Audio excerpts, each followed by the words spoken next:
છે સ્વાતિ. નમસ્કાર, મારું નામ છે આન્યા. આજે અમે તમને આપણું સ્વાસ્થ્ય આપણા હાથમાં તેના વિશે જણાવીશું. આપણી સૌથી મોટી સંપત્તિ આપણું સ્વાસ્થ્ય છે. આપણું શરીર આપણી જીવનશૈલીની પસંદગીનું પ્રતિબિંબ છે. તેને સમજદારીથી પસંદ કરો.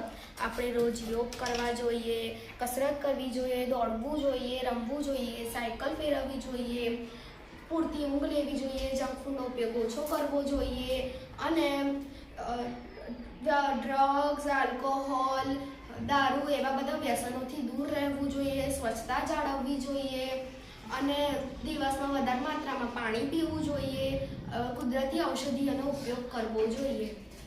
સારા સ્વાસ્થ્ય માટે આપણે કાર્બોહાઈડ્રેટ, પ્રોટીન, ચરબી, વિટામિન જેવા પોષક તત્વો લેવા જોઈએ. જેમ કે કઠોળમાં પ્રોટીન હોય, દૂધ, ઈંડા, માછલી એમાં પ્રોટીન હોય, ચરબી, તેલ એ બધા હોય જેવા આપણા શરીર માટે જરૂરી હોય છે. તેથી અને આપણા શ્રી નરેન્દ્રભાઈ મોદીએ કહ્યું છે કે ફિટનેસ કા ડોઝ આધા ઘંટા રોજ. અને જો તમને અમારો વિડીયો જોવો કે સાંભળવો હોય તો QR કોડને સ્કેન કરો. Thank you.